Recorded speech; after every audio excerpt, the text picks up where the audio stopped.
Ini adalah cara menyontek yang sangat hebat. Perhatikan jam di dinding. Saat jarum menit menuju ke angka berapa?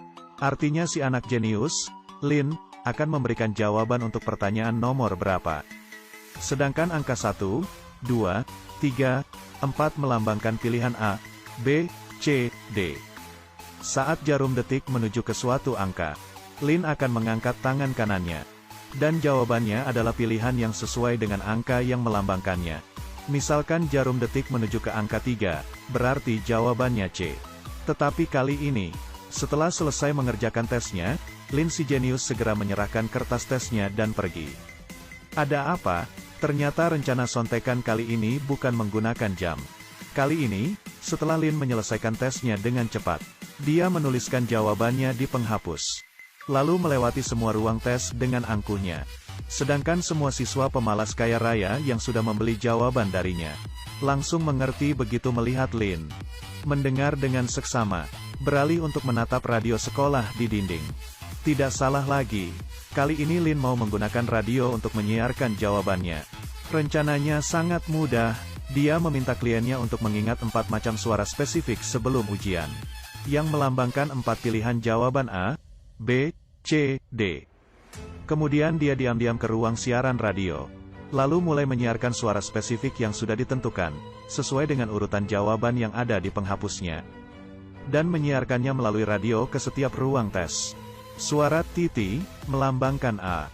Suara yang seperti suara bel melambangkan B. Suara kerusakan sistem adalah C. Suara sa-sa adalah D. Siswa dan guru yang tidak mengetahui hal ini mengira itu hanyalah suara masalah dari radio. Sedangkan siswa yang sudah menghafal suara spesifik itu, langsung bisa menyalin jawabannya.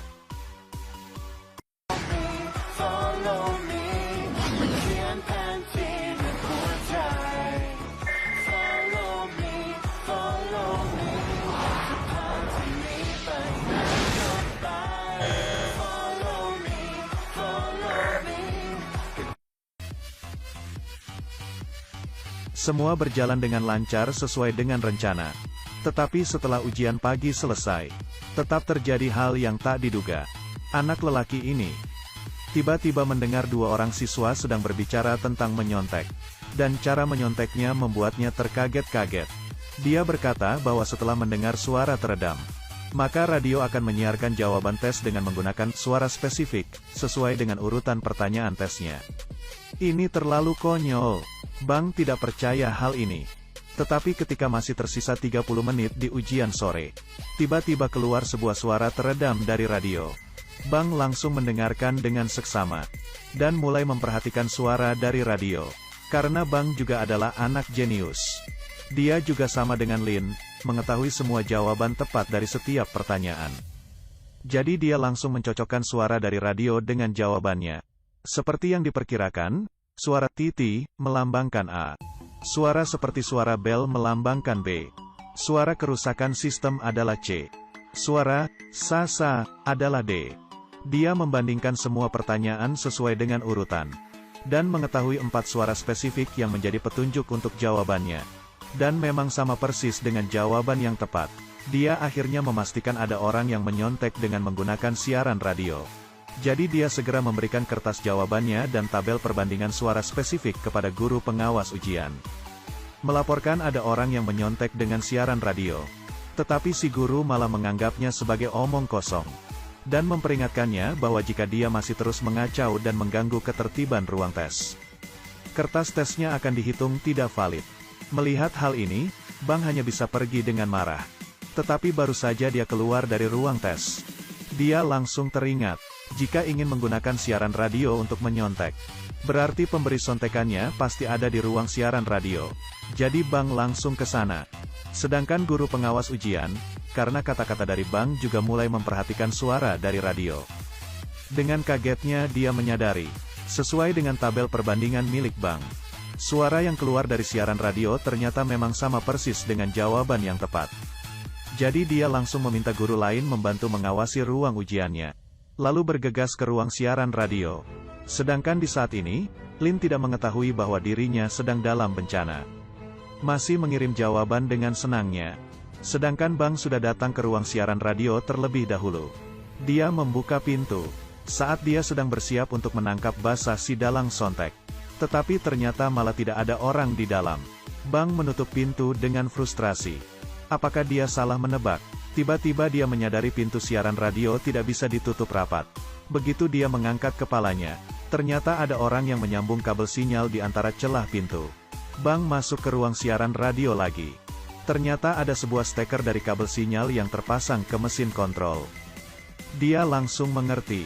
Ternyata demi keamanan, si dalang sontek sedang mengendalikan siaran radio dengan bersembunyi di tempat lain. Saat guru pengawas ujian tiba, kebetulan melihat Bang yang sedang mengikuti kabel sinyal untuk mencari dalang sontek. Dan Lin yang sedang mengirim jawaban masih belum tahu hal ini. Tiba-tiba mendengar pintu yang terkunci diguncang dengan keras. Bang masuk menerobos lagi, tetapi di depannya masih tetap tak ada orang. Tetapi kabel sinyal di lantai sudah membocorkan kenyataan bahwa si dalang sontek ada di sini. Tetapi Lin pergi kemana? Ternyata Lin sudah masuk ke dalam laci sembari gemetaran. Dia melihat melalui celah bahwa orang yang datang adalah Bang dengan tatapan marahnya. Dan Bang juga menyadari satu-satunya laci yang bisa menjadi tempat sembunyi. Dia mendekat perlahan-lahan. Lin dibuat ketakutan sampai menangis dan jantungnya hampir berhenti. Tetapi saat dia mau membuka pintu, tiba-tiba Bang menginjak sebuah USB dengan bentuk piano. Dia mengingat dengan jelas pemilik dari USB ini. Bukan siapa-siapa lagi, dia adalah Lin. Di saat ini, guru pengawas ujian juga tiba. Tetapi demi melindungi Lin, Bang berkata bahwa dia tidak melihat dalang sonteknya. Akhirnya Lin terhindar dari bencana. Tetapi masalah belum selesai. Bang mengambil kesempatan saat tidak ada siapapun untuk bertemu dengan Lin di perpustakaan. Mengembalikan USB-nya yang terjatuh.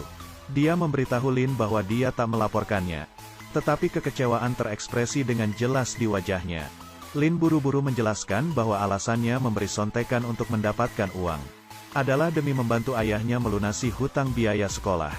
Dia bahkan ingin menyalahkan biaya sekolah yang tinggi. Tetapi Bang mana mungkin mendengarkan alasannya. Dia merasa semuanya hanyalah alasan saja.